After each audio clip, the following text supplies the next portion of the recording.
Quick, imagine the first knight, the warrior, the hero, originator of the code of chivalry. What did you see? Whatever it was, I could be sure that image was whatever made you comfortable. And I'm fine with that. That is what is called free will. And I'm a champion of that. But what I saw wasn't quite in balance with truth. I'm 41 years old, and I've seen less than 41 heroes in my entire life that resembles myself. Now don't get me wrong, this is not a moment that should be filled with tension. Though this is a moment to correct the record on this subject of a hero and what our minds consider them to be. The shining hero, Colonel Ben Cameron, created by D.W. Griffith, an iconic image that President Woodrow Wilson praised as being a true depiction of a man who is a defender of the holy. That hero who stood in American praise has become the template for all of the heroes that you just envisioned. And for $20, you can multiply the vision at any time, day, and night. What is a soldier? Is it someone who runs around with a weapon with vicious intent? Is a soldier someone who forces others into submission for monetary gains? Christ, a real soldier, gave his life in honor of life. No other reason. Don't be fooled. There is another soldier, one who you don't know, but you should. The reason you don't know him is because you don't care to. And I'm fine with that. That's free will. My free will leads me to a true hero, a man who is deserving of a place in society, a place where he would not have a movie in a building where you pay $20 to multiply the vision of him. Maurice, the spirit of a soldier in honor of Christ. Out of Egypt I called my son. Matthew 2:12 to 2:23. Egypt is identified in the Bible as the place of refuge that the Holy Family sought in its flight from Judea.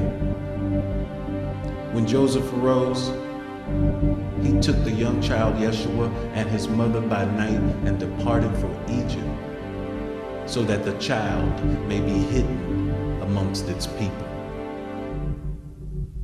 The Egyptian church, which is now more than 1900 years old, regards itself as the subject of many prophecies in the Old Testament. Isaiah the prophet in chapter 19, verse 19 says, "In that day there will be an altar to the Lord, Amen, in the midst of the land of Egypt, and a pillar to the Lord at its border."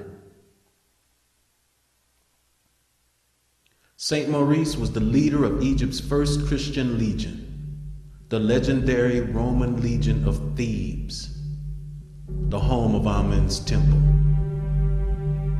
In the 3rd century, he faced the elitist archetype within a pagan entity by the name of Maximian. This Roman emperor ordered them to march to Gaul, modern-day France, to assist him against a barbarian revolt. Maurice, a very well-trained Negro soldier, or Moor, the equivalent of the term in those days.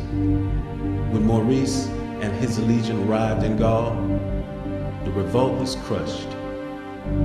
But Maurice finds that the men that were declared barbarians aren't that at all.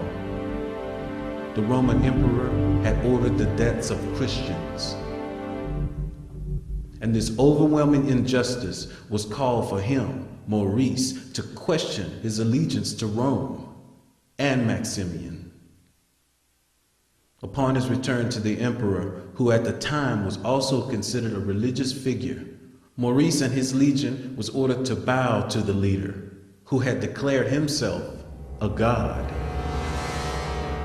Maurice, with his ankh in hand, gave his respect to the emperor as a military leader. But he told the self-proclaimed God that there is one God, and Christ comes first. I will not bow to you as a god. That, to Saint Maurice, would be equivalent to renouncing one's religion. At that moment, Satan's murderous hand deals Maurice and his legion corpus delicti, murder, by ordering what is called a decimation, meaning that every 10th man in the Theban legion was to be beheaded. These men of a Roman legion from Thebes, Egypt, instead of allowing their brothers to be sacrificed because of their belief in the foundations of Christianity, chose to follow their brothers into martyrdom by not bowing to tyranny. Rome laughed at the silly sacrifice of these Africans, just the way they laughed at the sacrifice of the teacher Yeshua, the child hidden in Egypt. Because of his stand for Christ, he was later canonized as the patron saint of the Roman Empire. Yes, an African is the patron saint of the Roman Empire, and considered to be the very first knight, the one man on earth who inspired the code of chivalry. Yes, the code that will be important to all knights. He is the patron saint of all that is chivalric. He is the knight par excellence. Some would say that Maurice had elevated intuition because of a relic that he grasped in his hand. A lance. A lance with the inscription that reads, "The Lance of Saint Maurice." This object has a past. It is said to be the lance that pierced the side of Christ at his murder at the hands of Rome. Saint Maurice is a true hero of Christianity. A hero that you could not imagine because you could not see him as a hero. And to me, that's a sad use of free will. But it is yours to use, as it is mine.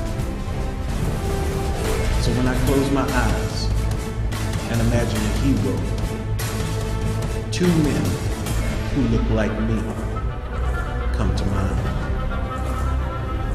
Yeshua the teacher and Saint Maurice, the first knight.